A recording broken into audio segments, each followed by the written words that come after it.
You're on. My name is Beverly Sanders, and today is Tuesday, February 9th, 2016. I'm visiting today with Judy Knapp in McFarland Memorial United Methodist Church in Norman, Oklahoma. Joe Sanders will be assisting with the recording equipment and sometimes adding a question.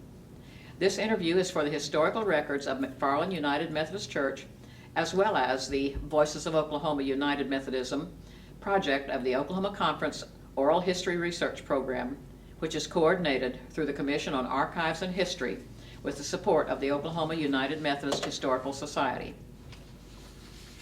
Judy, we certainly do appreciate your being with us today, taking this time out of your day and coming back to share with us some of your memories and your knowledge and expertise about Good, I'm looking forward to it. Good.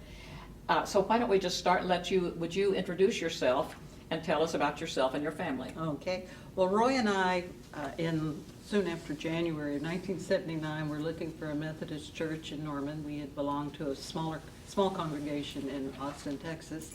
So we came over, parked in the west parking lot, and came in that west door downstairs, and Jane Anderson met us.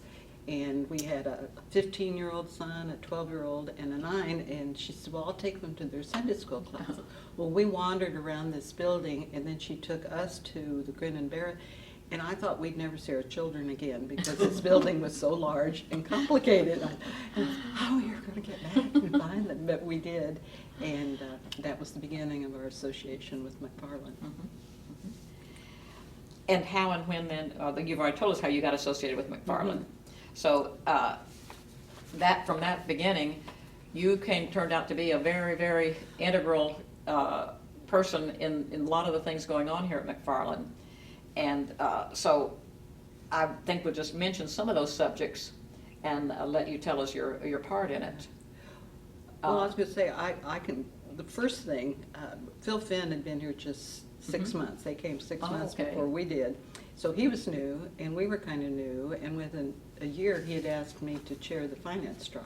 Oh my, right away, that same year? It was one year after, I looked it up, it was 1980. So it was really, I was really surprised. And I think the oil price was good then, so we had a very good year. And one of the things that happened, because it was a Pony Express, I thought we ought to go with the theme. And I read about the Pony Express, and it seems they started it off, the first time, they kicked it off with firing cannons. So I told Phil that while I didn't think we'd do a cannon, I thought it'd be wonderful, we'd use kettle drums, make a big bam. And Phil said, I'm not sure that would be right for our congregation. So when I was up there in the pulpit, and you know how he does it, he talks to the chairman, this sort of thing. And he said, well, we're going to start it. So since I couldn't have a cannon, I said, Yahoo! Here comes the Pony Express. Well, Phil recovered from that, and he asked me the chairman the next year. So we survived that. The next year, the price of oil went down, so we didn't do as well. And that was about one of your first experiences with going and getting active here. Yes. And so from there, we just went on to a bigger and better thing. And I was going to say, along the way, then Kathy Mash lured me into Council on Ministries. Oh, okay. And I chaired that. And there was a big concern at that time that the educational part of this building had not been cared for. There was some issues about the windows were old, and there were no screens on them. There was concern about children leaning out the windows. And there was no handicap access because the building, had several places where the only places you could get around were stairs. And people from the various areas of the Council on Ministry said, well, we've asked about this, we want this, and nothing seems to happen. The years go by, and nothing happens. So with my background in radio and television and journalism, I'm a storyteller and visually, and I said, well, let's take some pictures and take those. So we did a slideshow, went around the building and showed the areas of concern, and I think and took that to the administrative board. And then we took some of the board, maybe the officers, I think, around the building, and some have never been here because their children had grown up. So they weren't likely to see this every week. So that didn't we were ready to go on that and to talk to them about funding. Well, it was about that time there was much needed repair on the organ in the sanctuary. And there was further concern that those two projects would compete and might divide the congregation. And Okay. there was a great deal of concern about that. And Harold Huneke, talk about a man who knows numbers, and he figured out how it could work. Oh. It was the most marvelous thing. So both those projects went forward, and I felt really good about that. Now, was that renovation when, the same time that we extended the elevator up to the 4th floor? Mhm. That was the same Well, moment? I think we made the ramps, the ramp that goes from the sanctuary up to the office level. Leo Yonda designed that. Uh-huh. And then the ones on 3rd and 4th floor that went up those areas, he designed that. They made the windows safer. I don't think that's when we put in new windows. And I believe Leo Yonda was also the one that showed that, yes, that everybody had always said, no, that the elevator could not be extended. Yeah. And I Leo, believe he was he the one was a that jewel. showed He that it was could like be. Harold Huneke. He was one of those jewels that really Oh, yeah. did a lot for us. And I do think that's when it happened, because we moved for a lot of things that we'd been hesitant about doing, understandably, the cost and was it possible. And he had the technical know-how and the vision to say we can do that. Just like Harold said we could Yeah. financially work that out. So And you mentioned the organ. Was that when we replaced the organ, or was that just repairing it? that must have been replaced. Yep, that was, I guess I that's don't when we remember. got the know-how. It was in the wasn't there, 80s. It was replaced. That was when it was replaced. So Okay. it was a big amount of money. Oh, And so you yes. can understand how there was Mhm. concern about how can we Sure. do both. Yeah, and we weren't up to quite as big a budget people at that time as we are now.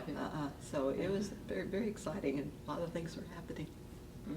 It was a big time. Well, let's see now. Let's talk about the radio show. No, wait a minute, I was going to ask you this other thing. I'm remembering that you had a title, something communications Okay. coordinator or something like that. Okay, that, I think, in my mind, I'm gonna go chronologically. Yeah, okay. After the Council on Ministries, I was chairman of the administrative board, Oh, okay. and that was about 1990. And Joe Ray had worked very hard with Bauman, person, not, anyway, they worked on, Phil was hoping we could have a foundation. Oh, yes. And they worked very hard on that in bringing together the legal aspects of it and presenting it. And Joe went out of office and I came in and got to sign the papers that established the Okay. All right. foundation. Mhm. That they were the ones who did the real work, and then there were a lot of good people who served on the Oh, yeah. foundation board and as chairman of the And that has administrative just board. really taken off. Mhm. We had a nice interview with David Kinney Good. on the good. foundation. Yeah. Judy, you need to speak up just a little bit more. I'm Okay. having trouble hearing it. If I'm having trouble, they may. Okay, all right, I can do that. Anyway, it moved on from there, and we had good people on the foundation board. Some people were there by virtue of their positions, and other people stayed a long time and really made it move forward. So that was good, and I think, once again, I thank those other people who got the ball rolling on that. So then, I was trying to think why I ended up being the communications chair. It started out that way. And had there been a communications chair before, or was No, it just, no, that was just a no. position that basically was invented for you because you were doing all that stuff anyway? And this, I was trying to think, I'm trying to remember I can't remember the order, so there were just some things that happened. We wanted to reach out to the community around McFarland, that we were neighbors. And so one of the things we developed that time was a Christmas card. We thought, hey, what do you do for your friends? You send a Christmas card. So I designed them using pictures of the church, inviting people especially. So we used the zip code around the church. And of course, you can get mail services who know and understand all that. So all we had to do was print it and get the message. And they did the addressing for us. And we did that for 3 or 4 years. Did I leave that out handy? Okay. Yeah. That's the Can you zoom in and get a look at that? house one. You're just gonna move that, okay. Mhm. And these went on for several years Yes, afterward? uh-huh. Yeah, we did that several years. See if I can get one out. Oh, good grief. Oh, I thought that you could just adjust the focus and get to it. Well, that's the problem, isn't it? Well, that's Yeah. okay. Yeah, okay. And I think at that same time, this whole idea of reaching out to the community, Norman Cable was involving the community, you know, encouraging local production. And I can't remember the young woman and I who worked on it. She worked for the city of Norman, but we planned a video that shows what Norman is, and we called it McFarland, a Norman landmark. Okay. And she and I would meet for lunch at a restaurant up on top of the hotel over there. Mhm. And we realized sitting there at lunch, we could look out and see the tower. And that inspired us. Oh, and yes. when we were working on that. And so we were able to broadcast that on cable. It's a show. Uh-huh. I didn't realize that. I thought that was probably associated with one of the finance campaigns or something. Not the first video. Okay, so that was basically the first one that you, Mhm. let's back up a little bit to your slideshow on the renovation here. Was that ever preserved anyway, or just was I it have no left as idea. individual slides? The slides, you know, would have been in Kathy Mash's office. So but it was like when you put them in a cassette or Yes, one of those yes. round things, and, Mhm. okay, so they weren't anyway together, so they're probably all all They ought to be together separated. and- somewhere. Yeah. They, you know, whether they're still on a carousel, so there might be a carousel. We probably only have about 1,000 slides we'd have to go Yeah. through.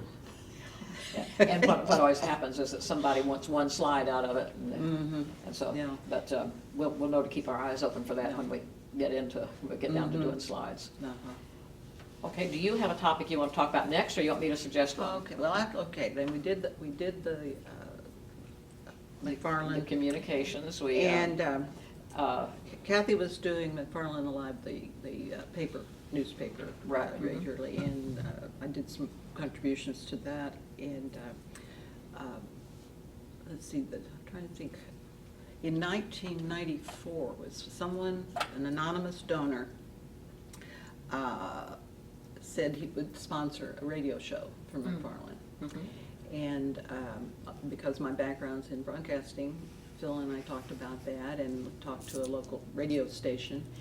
And the format was, I would read the introduction. Well, there was a song. We'd had a recording of the choir singing, "Hush, someone's calling your name. Hush, hush," you know, this sort. And then I would say, "Welcome to McFarland Alive. And today, Phil Finn will be preaching on blah, blah, blah." And then they would play his sermon. And then when the sermon was over, I'd said, "You've been listening to," and then tell them scripture, and then something that was going on at McFarland that week, and invite you to come. So I would go out to KNOR and record 4 programs, or one for each. But we found out that radio station barely reached out of their parking lot. Oh. And people were saying, "Oh, we want to hear it," and this sort of. Uh-huh. Well, the same people who owned that owned WWLS, the sports animal. Oh. So they moved us to that studio, and here are all these sports guys, and everything else during the day is sports on that station. But we discovered so many people have their car radio set to that sports station. Oh, And they said, uh-huh. we heard you while we were driving to church. This sort of- So we had good coverage. And my technician at that time was Casey Vineyard, whose name. And she was my engineer, when I would do the recording, and she later became the communications chair. Yes, I remember when she was. Yeah, so I enjoyed that association. We did that for 4 years, and Now, wasn't there at least a short time there when you were our primary contact with all the newspapers? If we wanted one of the newspapers to have an article, we needed to come to you and let you take it we to them. decided we'd look, through the communications part. I think the next thing we did was establish a website. Oh, yes. And first we tried that with a volunteer, and my observation, volunteers, and I am a volunteer, but websites were very difficult to keep up to date. If you didn't, people didn't come back. If they come, we'd come and see. So and now I can't remember the young woman who was in the office here, but she took it over and she kept it up to date. And of course, it's grown and grown since then. Yeah. I don't know who. But, you know, the whole electronics thing has changed. Oh, yes. When we were doing the videos, I went out and bought the camera. You know, somebody said, okay, here's $200, you can go buy a camera. And it was a big, heavy thing. Oh, yeah. But I would set up, and, well, I think I'd mentioned to you that one of the first things I recorded was one of the presentations on death and dying. Yes, and I was going to ask you about that too, because I didn't really remember when we had that. And I was so impressed. I learned so much, and this is what I found. Sitting behind the camera like Joe's doing today, I'd say, oh, wow, really? You know, and I would become interested. So I ended up going to meetings that I might have said, oh, that's a good idea, the church is doing that, but I don't have time tonight. But because I had a job to videotape it, I would go and I would learn from it. So, Oh, yeah. So, and those were available for distribution through the library. People could borrow those and take them home and look at them. Okay. That's the main one I remember on death and dying. It was important. Yeah. Let's see. The renovation. We did talk about the renovation, the education. How about this section right here with Well, interior and exterior signage? okay, well, we have to go to the fundraising for the new Okay. edition. Okay. Yes. Oh, that's an exciting one. I have a friend who is, when they were getting ready, they wanted to do St. Mark's Catholic Church. She said, oh, McFarland, you did such a good job. You had a wonderful addition. You know, how did you do the fundraising? And I said, well, about 15 years ago, there was this committee, and they talked about the needs. And she said, no, I want to know how you raise money. I said, just a minute. And so that committee went forward, and then 5 years later, another committee met, and they saw that this, and she said, but I want to know how you did the money. I said, I said, and then another 5 years, and we had this plan. She said, but how did you do the money? I said, look, you're Methodist. This is the method you do for this. And that's how it got started. Once again, Phil Finn wanted to have a video to inspire, and the theme was the Spirit is Building. And I wrote the script for that and videotaped things from people talking about what the church means to them and the facilities that were needed to make it even better. And that was a lot of fun. But one of the highlights of that for me was the voices on that were, one of them was my voice and one was our son Mike. Oh, and so it was kind of a pleasure to do a special project with him. And that was great fun. And that was your video, The Spirit is Building. We'll pick up that, of course, that. Oh, yes. Yeah, I don't think he's going to try to zoom in on it, but that video won Judy and Gary Kramer. An uppercase award given by the Public Relations Society of America in Oklahoma City. And we kind of put that. Gary helped. One of the things we were able to do with the videos that, when we were talking about editing a little bit, the Norman Public Schools, and Gary was in charge of their video studio. Oh, yes. We could do our editing there. And so he provided that, and that was his part of that, because that way you can take out that stuff that doesn't work. Yes, you could always. That's and, wonderful. Yeah, so Gary was in that. And we watched that as we were deciding which ones we wanted copies for the archives. And I don't know that I had ever watched it completely. Each time we've had a new minister, I've really wanted them to see that, because I said, it says a lot about the congregation. Oh, yes. You learn so much if you look at those. Now, should we try to follow chronologically here? Okay, now we have a building ready. Okay, now the building is done. No, it's not. No, it's not. One more thing. We had a groundbreaking. Yes. And I wanted to do an overhead video of the groundbreaking. Okay. And Bill Bloom said he would fly me. So I went out to the airport on Sunday morning, and Phil said he would end the service at a certain time and have all the people out on the east lawn, and then we could take the picture. So Bill Bloom and I went out to the airport, and we got in his very nice plane, and it was a warm day. And so we went up, but he had clearance for us to go over McFarland. He had made special arrangements for that. Well, we're up there and flying around and no congregations coming out and we're yelling, Phil, get those people out there. And we're going around, well, when you look through viewfinder, anyway, I got nauseated. Oh, no. Oh, no. It was warm and we're going around and around and I tossed my cookies. But Bill Bloom is so good, as he knew it, he saw it coming, he just reached behind and grabbed a bag and handed it to me. He evidently had that happen with passengers before. Oh, my. The pictures I had were not very good, and Oh, I never I was got going to ask you, what did you do with the pictures? I don't know what, I never could get a Were you good taking close- video? Video, yeah. Uh-huh. I should have taken some stills probably, but the video, so here I'm looking at this, going in circles, and it's warm. It was a recipe I for didn't- disaster. I didn't remember the plane being up there, but, the format of that was that we, everybody, the whole congregation had a stake in their hand. I thought that was something to wonderful. drive it. And we put the stakes around the Actually, outline, that's the not footprint. true. I drove the stakes along with about half a dozen others ahead of time. Oh, And they came and stood behind the stakes, and then Okay. they picked them up and took them with But them. Okay. everyone was given a stake. Everybody had a stake. We've got 2 or 3 Well, in they our picked them up McFarland there. memorabilia. That's right, we took him home Yeah, after took him supper. home And Roy after was supper. up on a ladder, Yeah. because We he had- was on the committee for the atrium. Right, and we had people to tell about the different parts, Yeah, Roy was one of them. Yeah, and he was one of them, and we had what's her name, the cook who went to Alaska. Oh. The cook who went to Alaska.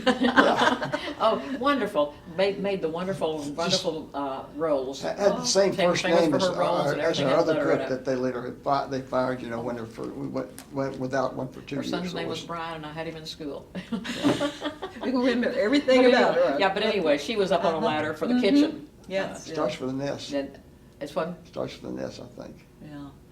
And That was a great occasion, And then the Rogers, Rachel, Yes. was in the children's area Mhm. and Yeah. climb up a ladder there. That was a wonderful. joyous day, it was beautiful. It was a neat day. Of course, that was all inspired by Kathy Mash. That was her idea to Yeah.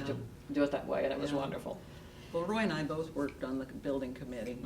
I worked on the Finn Hall. Well, it wasn't Finn Hall then, it was, so we were trying to make that, be able to do everything we could think of, Right. everything from basketball to theater.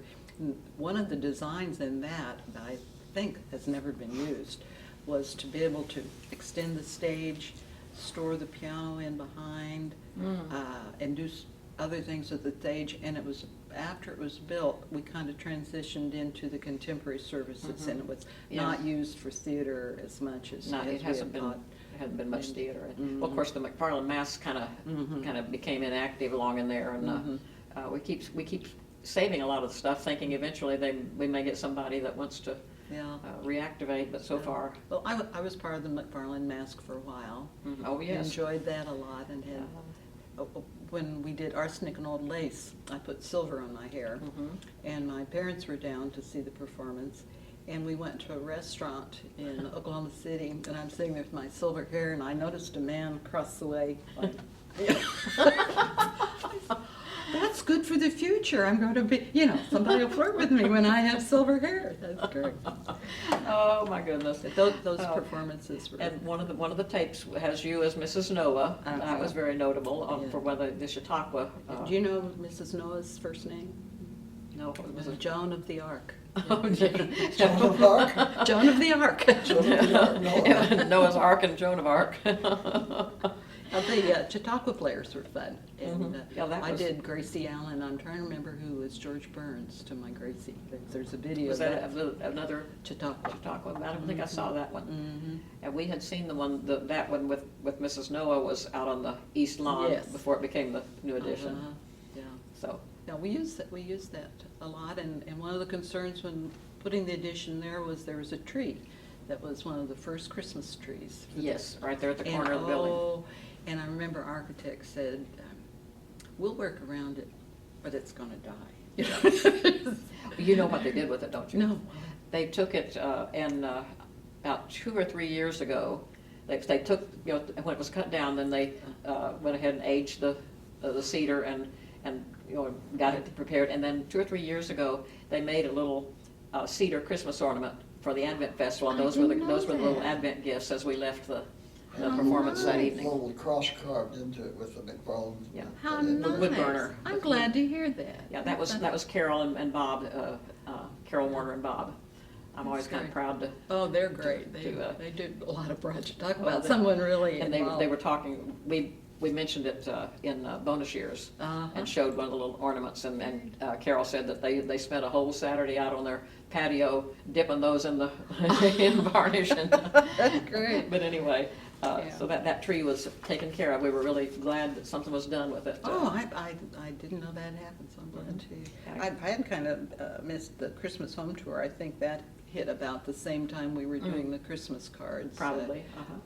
There were about 5 homes, and I can't remember what we spent the money, we raised a little money on that, Yeah. but it was probably for the food pantry or something like Or that. just the Advent Fund, the Advent Festival Mhm. Fund, or something like that.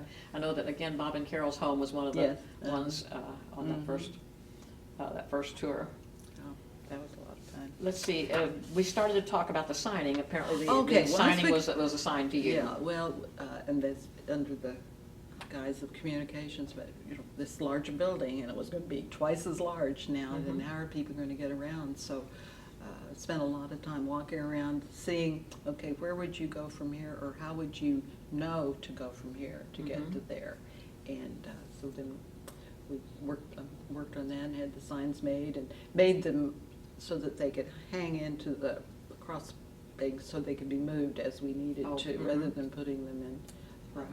And then the signs that were by all the classrooms, the idea there was to keep that update of what's Yes. going on Mhm. in the church during the week, or who's meeting in that room, Mhm, and tried to make it. And then time went by, and with us taking up the whole block, there used to be houses behind us and that sort of thing, people would come toward the building from different directions Mhm. and not know who we were. Yes. And so went back to the architect who did the building. I can't remember his name, I wish I could. He loved doing this building. It Mhm. was, we had gone up and looked at the Presbyterian church, which he Yes. had done in Oklahoma City, and he loved. So I talked to him, I said, do we have any stones left? What could we do with those?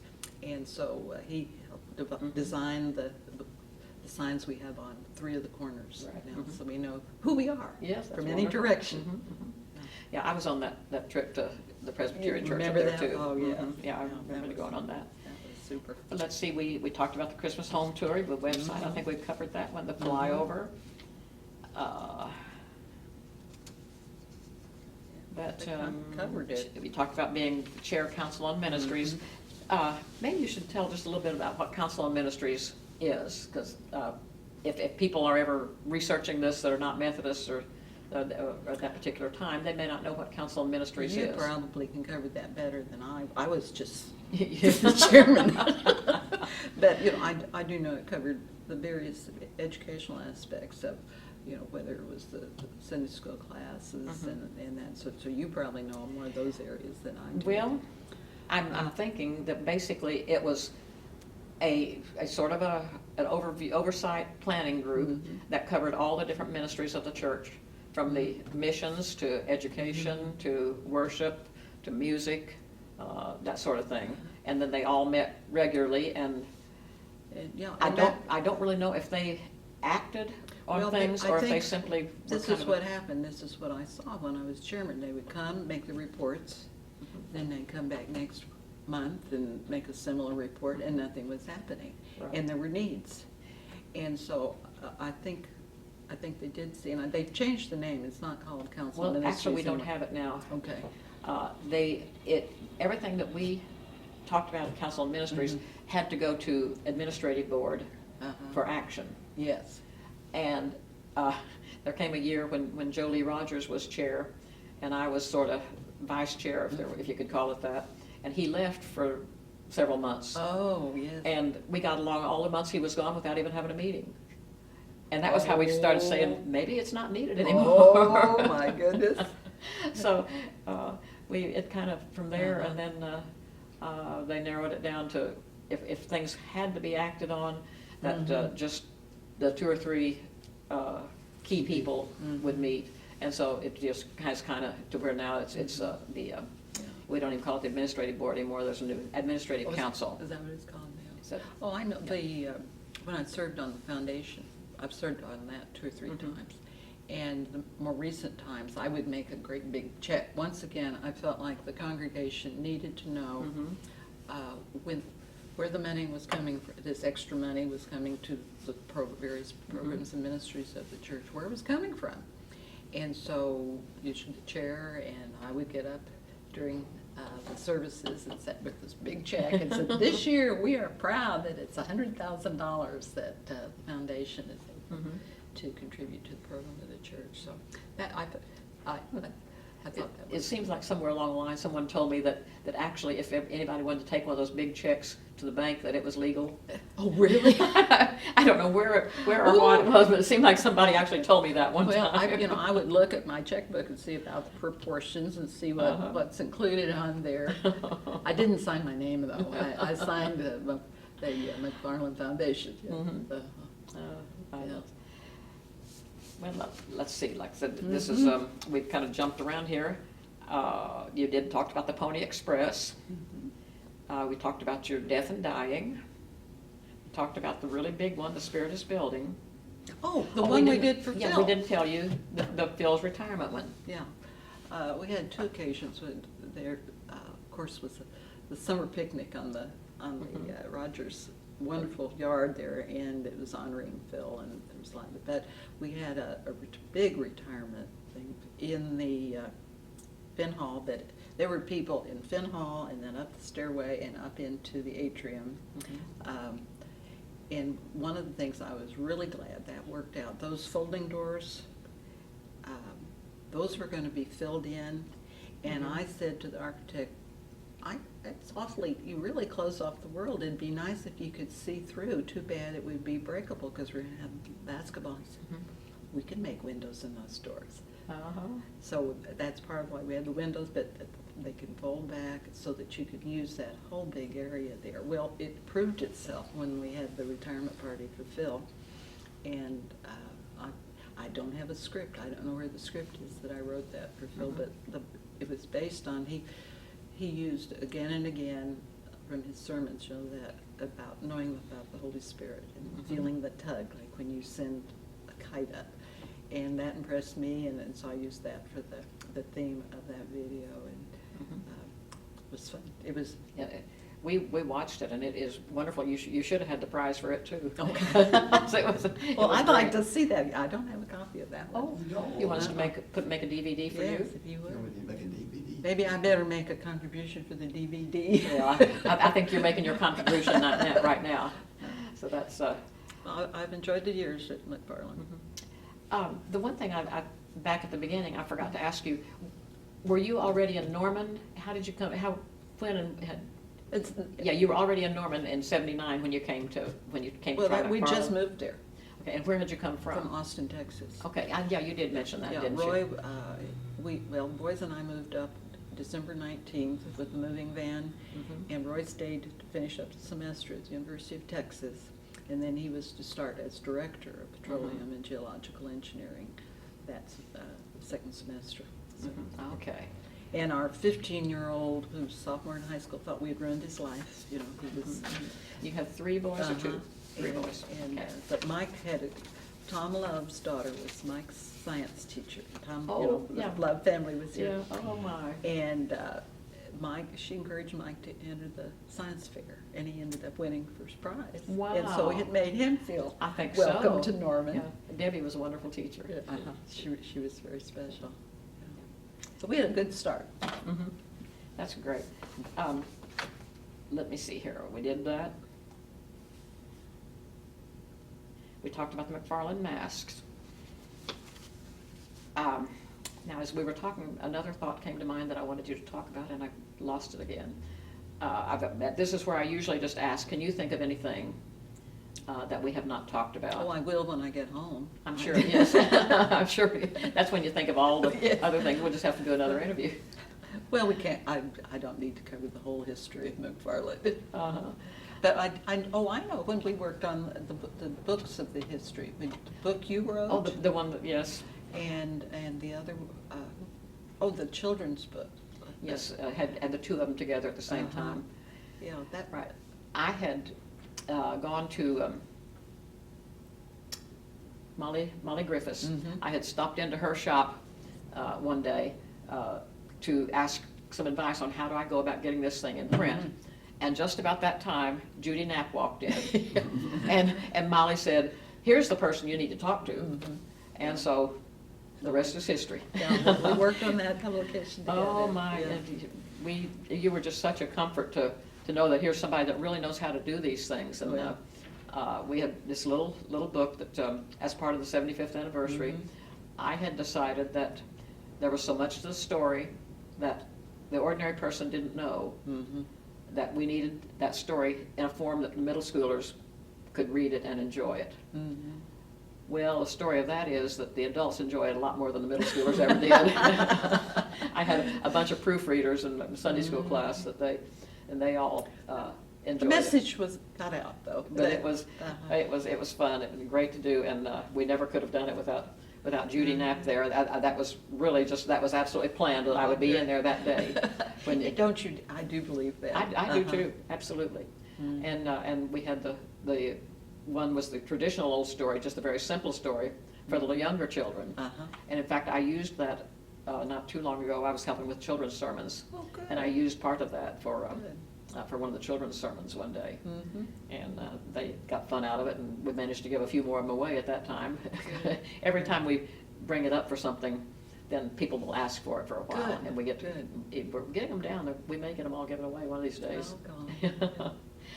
Well, so do you think of anything else? No, I enjoy sharing the history with you, Beverly. Well, not again. I usually have a question here. What does the future hold for Judy Knapp? The immediate future. We never know very far. But what are your plans at this point? You're just telling me something exciting before we were starting. Well, I hesitate to tell this here. We now belong to First Christian Church. Yes. Yes. And we've found a good home there. Mhm. The message of God's love, and that Mhm. just works so well. I grew up in the Disciples of Christ Church, Mhm. and Roy and I have been Methodist since we were first married. It was our compromise. He grew up in the Christian Apostolic Church, where the women went in the back door, and I knew that wouldn't work in our household, and he did too. No, Were you- so I've been doing publication. Well, we have a grandson who lives in Washington, D.C., and that's entirely too far away. Mhm. I was determined this child would know his grandparents. So I wrote, a friend of mine showed me a little book that she had done for her children who lived on California and Boston. And it's what do Grammy and Grandpops do when we're not with you? So I had a photo of Grammy and Grandpops feeding the cat, feeding the dog, and sometimes Grandpa does this. Grandpa works in the yard, Grammy works in the kitchen. So I put that book together for Conrad and mailed it to him so that he would know me when I arrived. And he wanted to read that every night. And so then he is in love with his cousin. So that's why I'm telling you this, because this publication thing, I can't help it. His 7-year-old cousin at that point, he loves Tommy and admires Tommy. So I did another book with photos of what does Tommy do when he's not with you, and sent that to him. Oh, wow. Well, this Christmas, my son said, "Mom, Grandpa's farm, wouldn't it be nice to have..." Conrad really likes tractors and things, so I gathered old photos of the Knapp farm in Kansas from the 1920s, the 30s, the 40s when Roy was a boy, and then when our boys went to visit the farm. Now, this is what they did when they went to the farm. The farm doesn't belong in the family anymore, but this was their history. So I'm sharing history. That's what I like to do. Mhm, mhm, mhm. And you told me that you're going to be involved in preparing for their... And now, yes, I'm going to help First Christian Church prepare for their 125th anniversary. So I'm going to learn their history. That should be great. I've done this with the Norman Rotary Club 3 times, and when Ron Burton became international president, I had to do background. And I love it because I find out about the organization and the people. Were you already at First Christian before Sarah and Dan Davis died? Sarah Davis was art teacher at Yes, I Longfellow. didn't know, I knew Dan, but I didn't know her. Didn't know her. Yeah, so I knew who they were. Yes. Yeah, but we've been there just a year now. Uh-huh. Yeah, well, it was our loss, but I'm sure it's their gain. Well, it was a difficult, because, you know, I When look you've been around. in a place that long, it's Yeah, it was, be hard. yeah, we were here 36 years, and it was hard to leave. Oh. But we still see our friends, so, Mhm. you know, Norman's a small enough town that Oh, we can yes. see each other around. Well, if you don't think of anything I think more that's it. that you need, that we should talk about, I think that I probably have asked all of my questions, Well, good. and I just can't tell you how much we It's been a appreciate your pleasure. coming, and I at least have thoroughly enjoyed this. Good, It's I like certainly have. It's a sitting down good trip discussing old down times. memory lane. It but, sure was. Yeah, It was great. thank you. So,